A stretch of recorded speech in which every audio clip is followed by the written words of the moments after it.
In this video, I'm going to cover the process I used to repair the seat portion of this wrought iron chair using pressure treated wood painted black.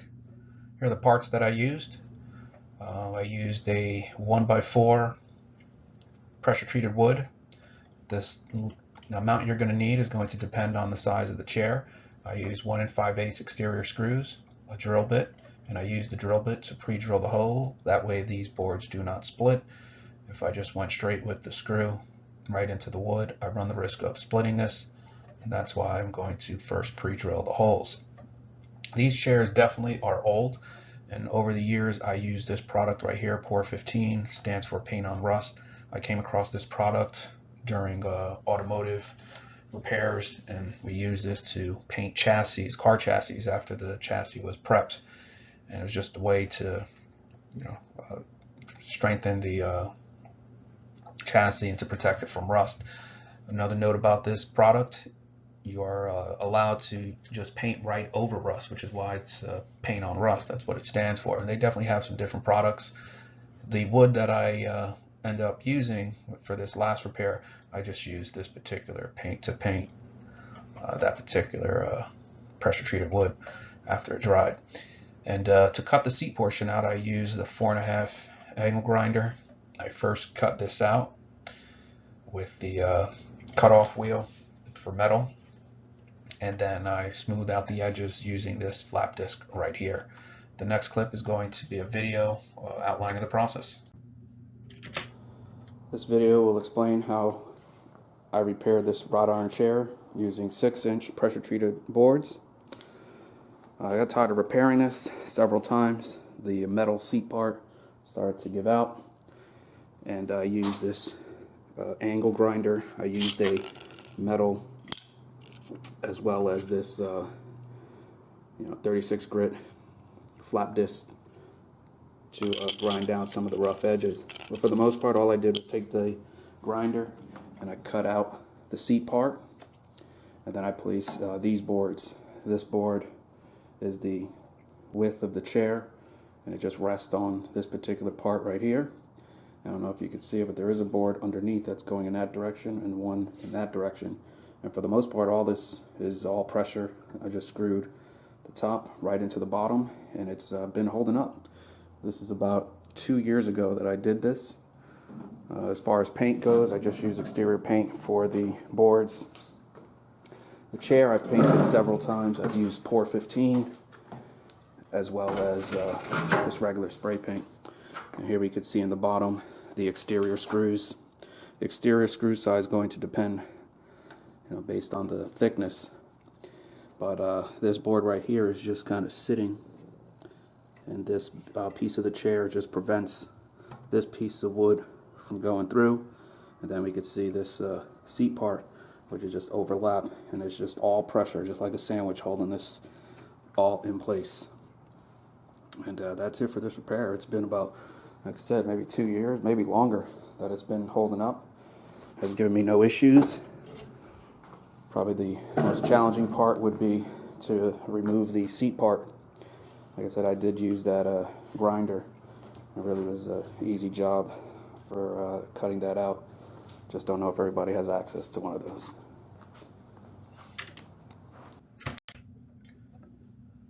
The process I used to cut out the seat portion, as I indicated before, I just used this grinder, and I just attached this wheel to it and cut out all of these weaved pieces of metal.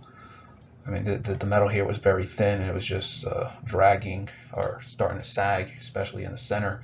And then once that was all removed, I then came in with this particular piece and just kind of smoothed out the edges. That was pretty much it. When I was looking at some of those the video clip there, I noticed definitely where it was a lot of rust on the underside. I just haven't painted that portion with the POR 15. I usually use that for the outside, the portion that you see.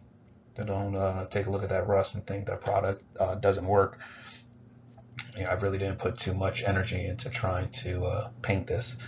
For the most part, where I'm at now, I'm just using flat spray paint, and then the seat portion will just be used with that Behr paint that I use, the exterior paint.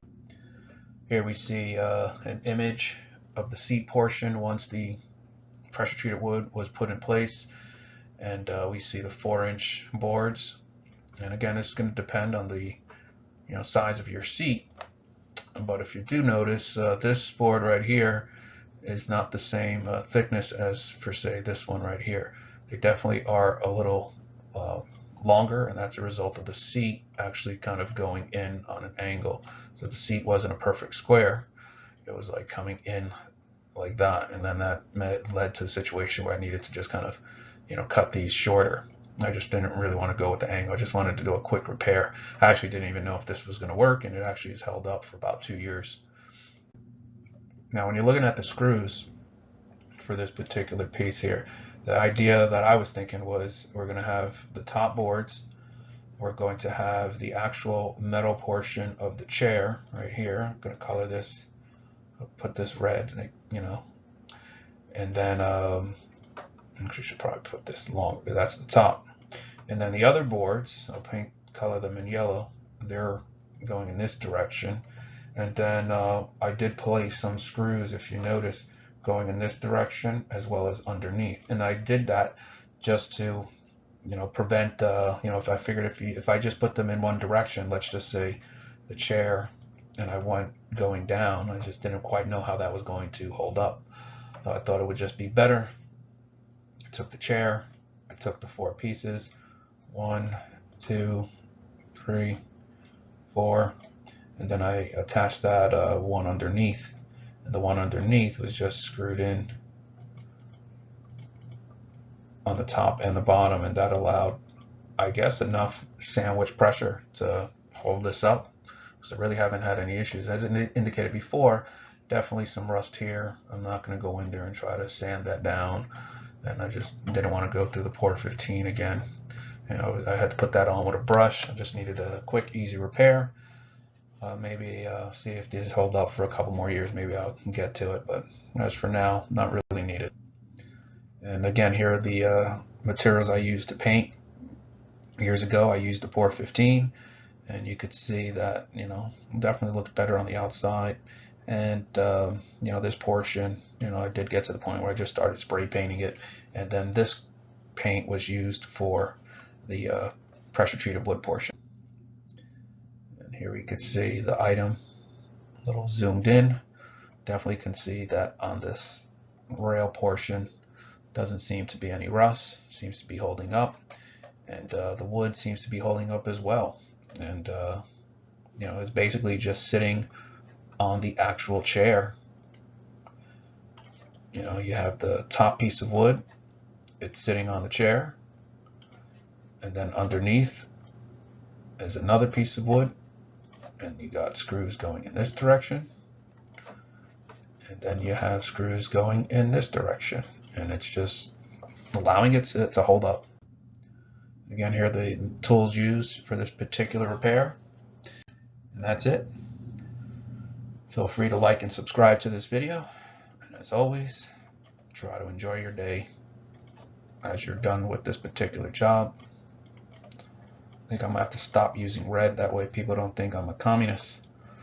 But for the most part, you can hang out. Maybe you have a drink in your hand. Maybe let's make this guy's even smoking.